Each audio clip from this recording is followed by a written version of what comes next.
As the second anniversary of Moscow's invasion approaches, on the occasion of the Japan-Ukraine Conference for Promotion of Economic Reconstruction, I'm in Tokyo to learn more about how the Asian country is supporting war-torn Ukraine.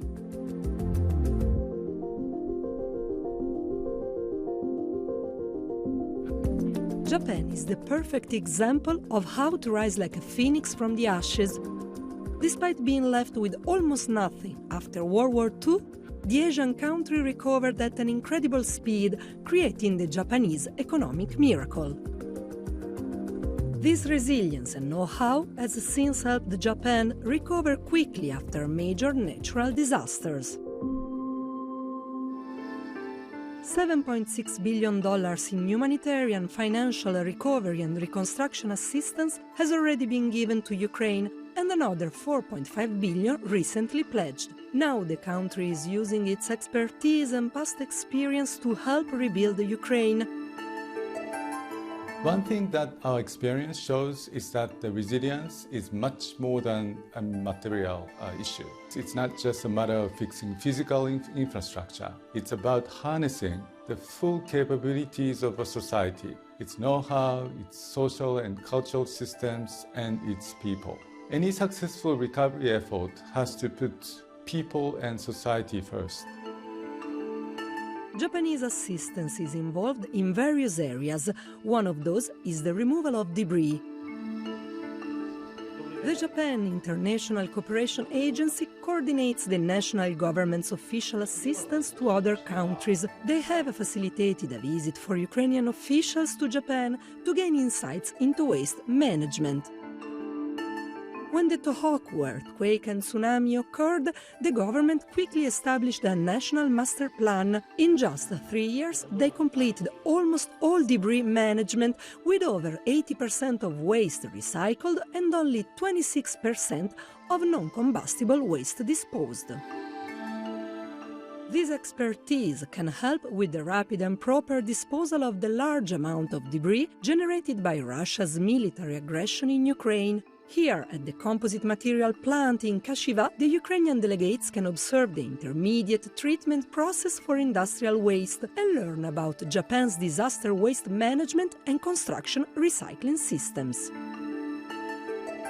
In Ukraine, there are huge amount of debris generated by the war.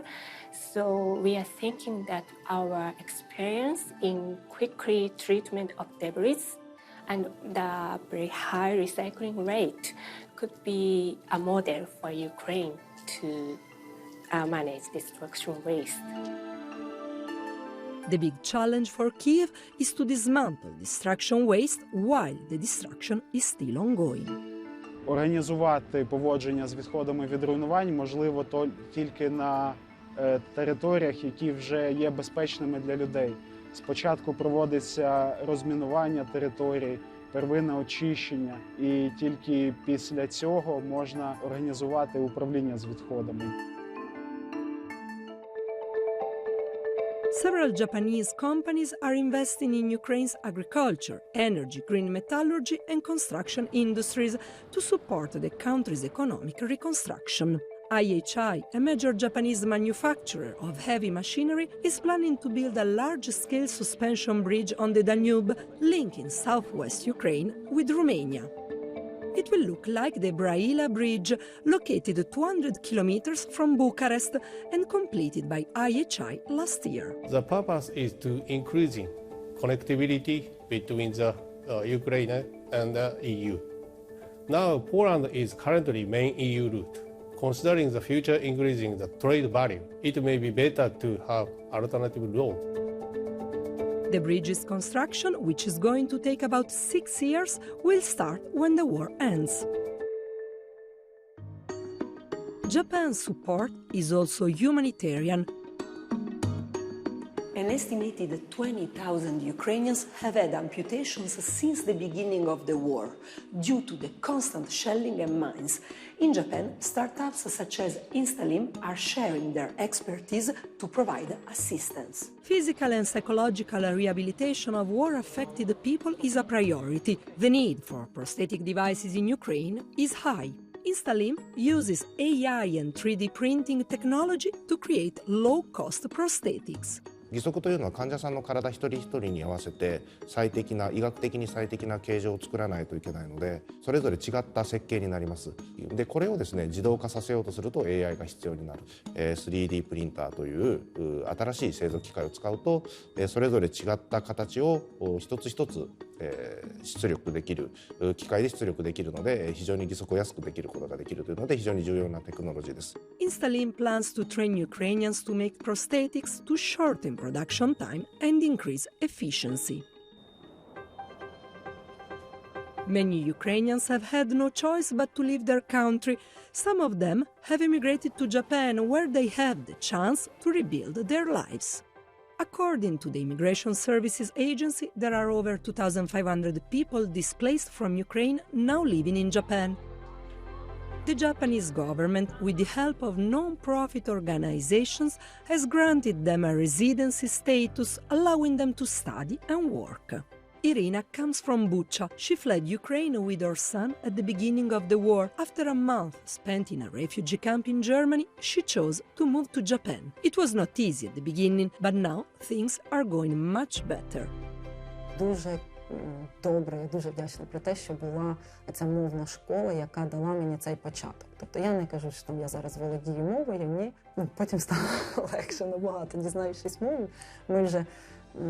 Мабуть, ми вже розслабились, поки ми почали звикати до культури. It's been almost 2 years since she arrived. She has a part-time job as a teacher at the Sunday school for Ukrainian children in Tokyo. The school was opened by the Krayani Association, supported by the Nippon Foundation, an NPO which helps Ukrainian evacuees with travel costs, living expenses and scholarships. Thanks to this NPO, Ukrainians attend Japanese language schools, acquiring the skills required to find employment because a large number of them are planning to stay. 2023年の8月に同じく避難民の帰国定住希望をアンケートで聞いたところで、その結果としては 74% の方が日本に長く住みたいといった結果を受けておりまして、その数は去年と比べても増え続けているといったところが我々の分析結果になります。For people who have fled a conflict, it's crucial to integrate in a new society. That's why events such as this one are frequently organized. Sharing their culture and traditions with the locals, Ukrainians can move on and feel hopeful about a better future, while their country's recovery is supported by international partners.